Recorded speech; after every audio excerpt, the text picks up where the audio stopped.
Plastik ve Kimya Sektörü Başkanımız Sayın Adnan Batuk Beyefendi'yi sahneye davet ediyorum. Öncelikle herkese merhabalar diliyorum. Ben çok yakın bir vakitte göreve geldim.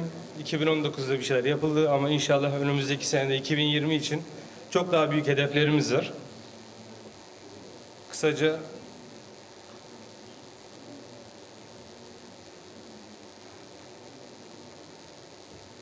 bilgiler aktarayım ben size bununla alakalı. Sektörümüz Türkiye ekonomisinin en büyük aktörlerinden bir tanesidir ki son zamanlarda ikinci sıraya kadar yükseldik. Aynı zamanda plastik sektör olarak bugün 10 milyon tonu aşan üretim, yaklaşık 40 milyar dolara ulaşan bir ciromuz ve 5 milyar dolara yaklaşan direkt ihracat ve son 10 sene içerisinde yaklaşık %12'lere varan büyüme oranına ulaştık. Ve bu da ister istemez bizim ülke ekonomisine çok ciddi derecede ekonomiye katkı sağladığımızı gösteriyor.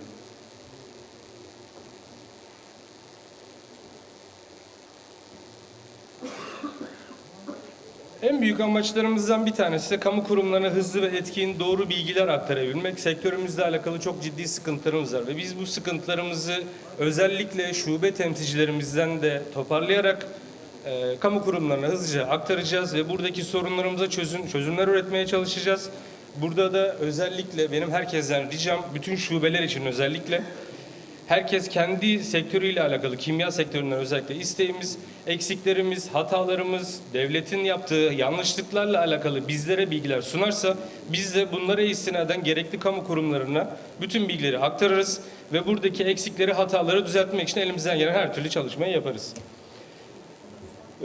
B2B görüşmeler yaparak Ascon ailesi içerisinde ticaret hacmimizi genişletmek istiyoruz. Ben dün akşam bir görüşme gerçekleştirdim ve bu görüşmede çok güzel bir şeylere sahip oldum. Servet Bey burada mıdır? Iğdır temsilcimiz. Yani Almanya'dan ithalat yapıp burada malzemeye katkı ve değer sağlayıp Çin'e ihracat yapıyor. Gerçekten takdire şayan hareketleri var. Biz de bunu daha fazla nasıl geliştirebiliriz? Ben ilk defa duydum. Yani Almanya'dan alıp burada işleyip Çin'e göndermek çok ciddi güzel bir olay. Niye hepimiz yapmıyoruz bunu? Gerçekten alkış hak ediyor. Yani bizler de bunları çok daha fazla ileriye götürmemiz lazım. Neden? Ben hatta kendimi sorguladım. Ben de Almanya'dan malzeme getiriyorum ama Türkiye içerisine satıyorum. Niye başka ülkelere göndermiyorum diye kendi kendimi sorguladım.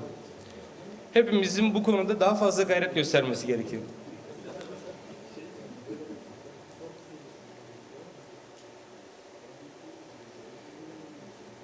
Klasik şeylerimiz var. 2020 yol haritalarımızda cari açığın kapatılmasına önemli etki olacak. İhracat payının arttırılması. İşte az önce söylediğimiz gibi daha fazla ihracat yapabilmemiz gerekiyor. Yani yaklaşık 50 milyar dolarlık plastik sektörüyle alakalı bir beklenti var devletin bizden. Biz de bunu üstesinden gelmemiz gerekiyor açıkçası.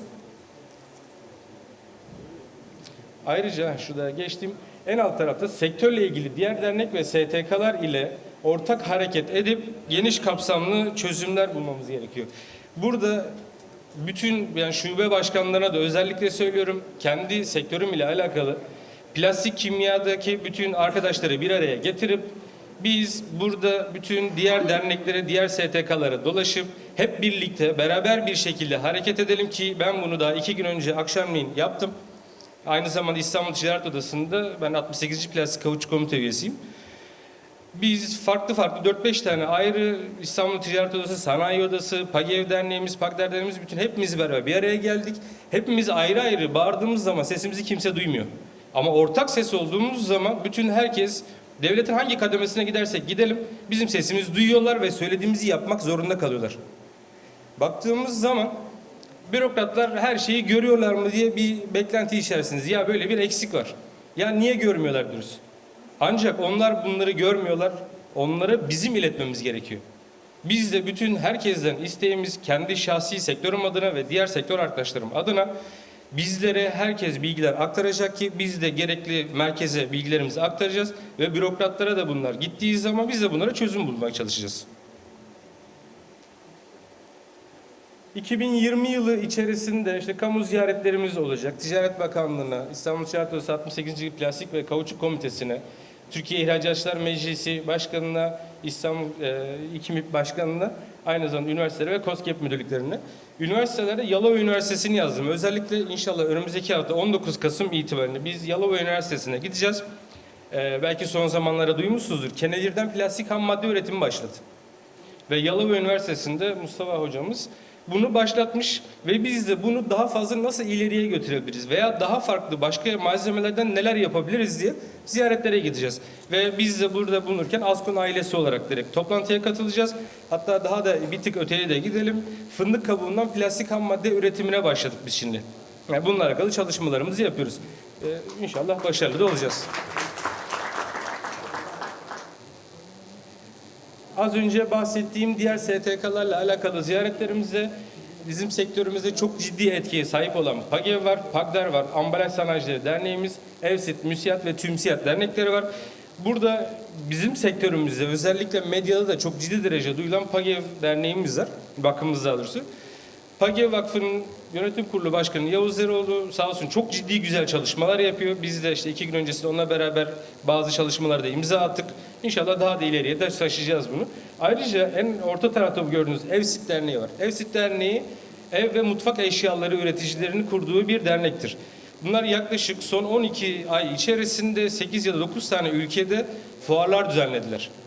Hiç aklımıza gelmeyecek. Brezilya'ya gittiler, Amerika'ya gittiler, Avrupa'nın diğer şehirlerine gittiler ve burada insanlara ürünlerimizi satmak için çabalar gösterdiler. Bizler de bunu Askon ailesi olarak inşallah yapmayı planlıyoruz. Hatta bir tık ötesine götürüp ben kendi sektörüm ile alakalı olarak bir kitapçık hazırlayıp ve bu kitapçık doğrultusunda kim ne üretiyorsa herkese bunu dağıtacağız. Kimin ne ihtiyacı varsa bu kitapçık üzerinden alıp kontrol edip belki ihtiyaçlarını görecekler oradan.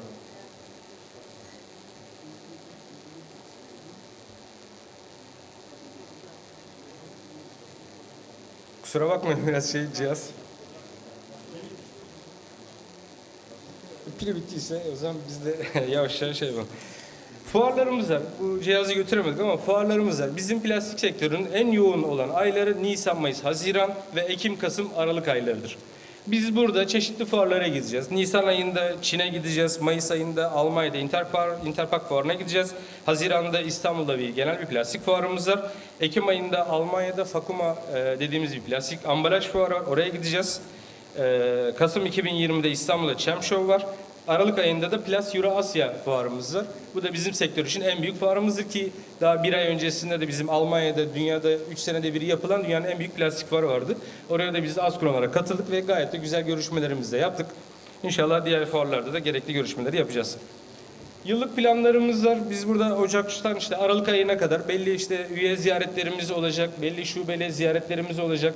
Yani bütün görüşmelerimiz olacak. Bunları kısaca ben yok detayına girmek istemiyorum. İstiyorsanız şey yapın. Ağustos, Eylül'e kadar gidiyor. Fuarlara katılacağız. Benim tek isteğim bütün şube başkanlarından ve diğer arkadaşlardan tek bir isteğim var. Kendi sektörüm adına lütfen plastik kimya bölümü kuralım ve burada üyeleri birbirimizle tanıştıralım. Biz genel merkez olarak sadece İstanbul'dayız. Sadece İstanbul'daki firmaları dolaşabiliyoruz. İnsanlar buralara üye oldukları zaman belli bir bedeller ödüyorlar ve bu bedelleri geri almak istiyorlar. Biz de burada ticaret hacmimizi geliştirelim. Dün gene yaptığımız görüşmelerin bir tanesinde Diyarbakır'dan bir arkadaş var. Şeyhmuz Bey burada mıdır bilmiyorum ama akü üretimi yapıyormuş. Kullandığı malzeme plastik ama otomotiv sektörüne veriyor. Bizim sektör başkanımız Ercan Bey de otomotivci olduğu için hemen direkt kendisiyle görüştürdük. İnşallah güzel faydalar sağlayacak. Yani biz sadece ben kendi sektörümde plastik olarak düşünmeyelim bunu. Benim mutfak malzemesi üreten bir sürü müşterim var. Onlar alıp başka bir sektöre verecek. Bunlar çok ciddi işler. Yani bütün her şubemizden de biz böyle bir katkıyı alırsak, hele ki Askon online yapıldı. Bunda da iyice bir geliştirirsek kendimizi çok başarılı olabileceğiz. Burada herkes bir menfaat sağlayacak.